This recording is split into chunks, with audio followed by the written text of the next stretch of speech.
ఎవరైనా సరే ఆరోగ్యంగా ఉండాలంటే శుభ్రత పాటించాలి. మరి శుభ్రత కావాలంటే ఎలిం ప్రొడక్ట్స్ వాడాలి. Welcome to iDream media. So ఈరోజు మనం మాదాపూర్లో ఉన్న ప్రముఖ యోగా గురు యోగిని అరుణాదేవి గారి యోగాశ్రమంలో ఉన్నాం. మెడిసినల్ ప్లాంట్స్ చాలానే ఉన్నాయి. సో మనం సిరీస్ చేస్తూ ఉన్నాము. అయితే మనం ఈరోజు చింత చెట్టు గురించి తెలుసుకుందాం. చింత చెట్టు చాలా రకాల అనారోగ్య సమస్యలను తొలగిస్తుందని చెప్తూ ఉంటారు. దీనిలో అనేక రకాల మెడిసినల్ వాల్యూస్ ఉన్నాయని కూడా చెప్తుంటారు. మరి ఇది ఏ అనారోగ్య సమస్యలకు ఎలా పనిచేస్తుంది, దీనిలో ఉన్న మెడిసినల్ వాల్యూస్ ఏంటి, ఎలా వాడుకోవాల్సి ఉంటుంది తెలుసుకుందాం. మనతో పాటు ఉన్నారు యోగా గురు అరుణాదేవి గారు. మ్యామ్ నమస్తే. నమస్తే మ్యామ్, సిరీస్ చేస్తూ ఉన్నాం మెడిసినల్ ప్లాంట్స్ గురించి. మీ యోగాశ్రమంలో అయితే ఎన్ని రకాల ఎన్ని వందల మెడిసినల్ ప్లాంట్స్ ఉన్నాయో, కాసేపు ఇక్కడికి వస్తే ఇలా వాక్ చేస్తే చాలు అన్ని రకాల అనారోగ్య సమస్యలు తగ్గిపోతాయి.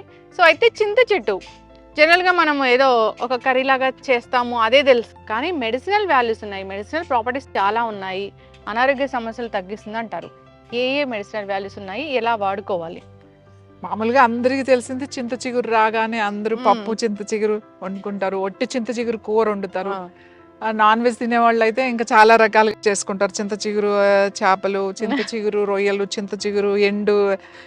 అసలు నాన్ వెజ్ వాళ్ళకైతే చింత చిగురుతో చాలా వెరైటీస్ ఉన్నాయి. వెజిటేరియన్ వాళ్ళకైతే కొంచెం తక్కువే. సో ఇవి అన్నీ మనకి అంటే వంటల్లో మనం తినడానికి వాడే. దీని మెడిసినల్ వాల్యూ ఏంటి అంటే మెయిన్ చింత చెట్టుకి నొప్పిని తగ్గించే గుణం, పెయిన్ కిల్లర్ లాగా పనిచేస్తుంది. ఎక్స్టర్నల్ యూజ్ కూడా పనిచేస్తుంది. జనరల్ గా మనం లోపలికి అని కాదు, ఇప్పుడు పారిజాతం మనం చెప్పాం, అవును, ఏమైనా నొప్పులు ఉంటే అది తీసుకోండి వాడండి అని. ఇది ఎలా వాడతామంటే, ఇప్పుడు ఈ ఆకులు ఉన్నాయి కదా, ఈ ఆకులు ఇట్లా ఆకులు తీసేసుకోవాలి. ముదిరిపోయిన ఆకులు, కొంచెం ముదిరిన ఆకులు ఊరికే ఇట్లా తీసేసుకుని, లేకపోతే ఇలా చిన్న చిన్న ముక్కల కింద చేసాలి. అంటే ముక్కలు ఎందుకు చేయమంటే మళ్ళీ ఇవి మనం ఉడకబెట్టినప్పుడు గట్టిగా అయ్యి గుచ్చుకుంటాయి అన్నమాట స్కిన్ కి, అందుకని ఇలా ఆకులు తీసేస్తాం. ఇట్లా ఆకులు నొట్టి ఆకుల కింద తీసేసి ఒక గుప్పుడు ఆకులు తీసుకోవాలి. సో ఇన్ని ఆకులు ఇంకా ఎక్కువ అంటే అన్ని ఇన్ని ఆకులు. ఈ ఒక్క ఆకు కూడా పనిచేస్తుంది. బాగా నొప్పులు ఉన్నాయంటే ఇంకా మీకు ఎంత కావాలంటే అంత, ఇంకా అన్ని ఆకులు తీసుకుని, ఈ ఆకుల్ని ఏం చేయాలి అని అంటే, ఈ ఆకుల్లో ఒక నిమ్మకాయ కూడా అక్కర్లేదు, సగం చెక్క కోసి, ఆ సగం చెక్కను మళ్ళీ 2 ముక్కల కింద కోసి ఈ ఆకులో పెట్టేసేయాలి. ఒక చిన్న బాండి, ఇనుప బాండి ఉంటుంది కదా, ఆ బాండీలో ఫస్ట్ ఈ ఆకు, అది వెల్లుల్లిపాయ ఉంటుంది కదా, ఒక వెల్లుల్లిపాయ తీసి ఊరికే ఇట్లా ఒకసారి కొట్టి, ఎక్కువ మెత్తగా దంచక్కలేదు, దాన్ని చితక కొట్టడం అంటారు. ఒకసారి ఇట్లా కొట్టి ఈ ఆకు, ఆ వెల్లుల్లిపాయ రెబ్బ అండ్ నిమ్మకాయ ముక్క, కావాలంటే కొంచెం వేపాకు కూడా కలుపుకోవచ్చు ఇందులో. మునగాకు కూడా మీకు అందుబాటులో కనుక ఉంటే, మునగాకు కూడా కొంచెం ఇంత మునగాకు, ఎంత చింతాకు తీసుకున్నారో అంత మునగాకు, ఇంత ఇది, ఒక 2 నిమ్మకాయ ముక్కలు, చిన్న చిన్న ముక్కలు, ఒక వెల్లుల్లిపాయ రెబ్బ వేసేసి బాండీలో కొంచెం అట్లా ఇలా వేడి చేస్తే మంచిగా అది కొంచెం వేడి అవుతుంది.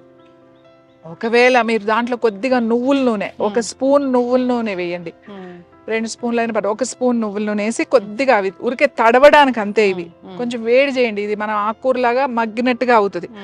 అప్పుడు ఏం చేస్తారంటే, ఒక తెల్లని కూర క్లాత్ ఉంటుంది కదా, తెల్లని బట్ట ఉంటుంది కదా కాటన్, దాంట్లో ఇది వేసేసి మన ఆ బట్టలో వేసి మూట కట్టాలి.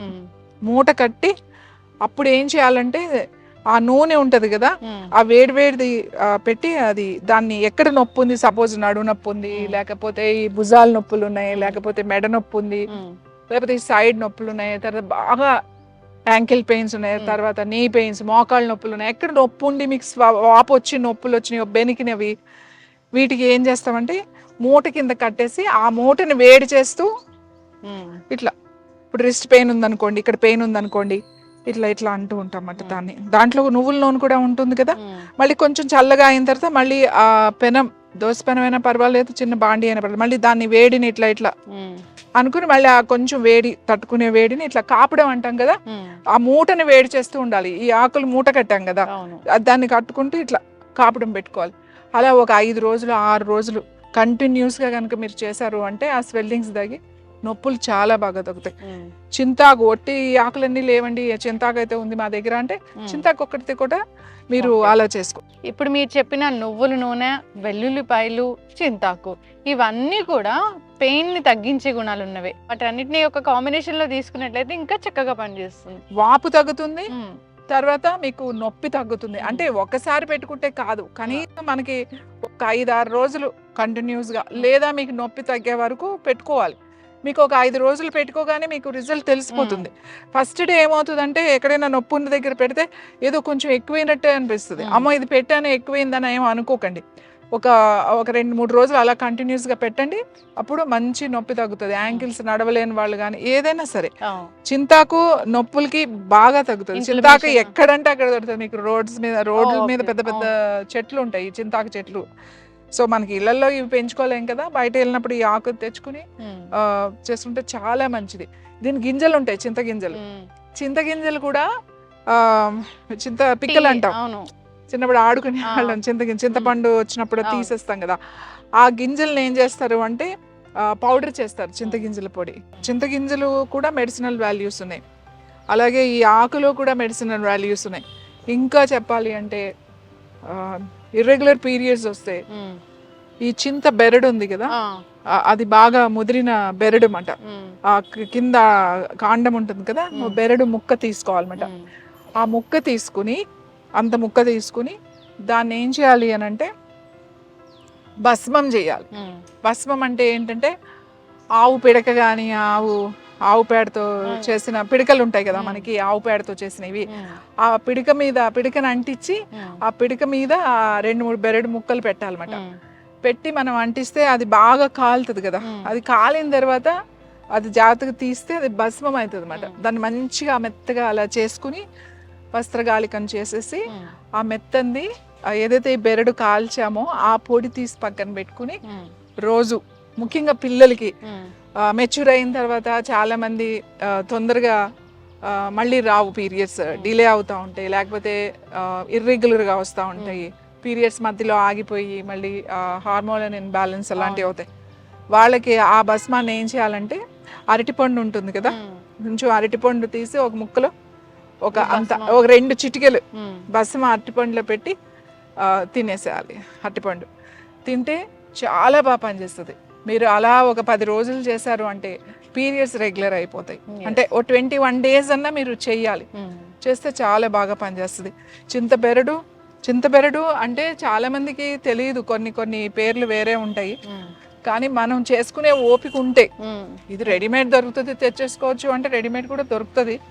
ఓపిక ఉండి మన దగ్గర అవకాశం ఉంటే అలా చేసుకుని కనుక తీసుకుంటే మంచి రిజల్ట్ వస్తుంది. ఖచ్చితంగా మ్యామ్, చాలా చక్కగా చెప్పారు. చింత చెట్టు అంటే జనరల్గా అవి మనం తీసుకుంటున్నామంటే దీనిలో మెడిసినల్ వాల్యూస్ ఉన్నాయని, కాకపోతే తెలియదు ఏ అనారోగ్య సమస్యలకు ఎలా వాడుకోవాలని. మీరైతే చాలా చక్కగా చెప్పారు, పెయిన్ కిల్లర్ ఎలా పనిచేస్తుందని, ఇన్ఫ్లమేషన్ తగ్గిస్తుంది అని.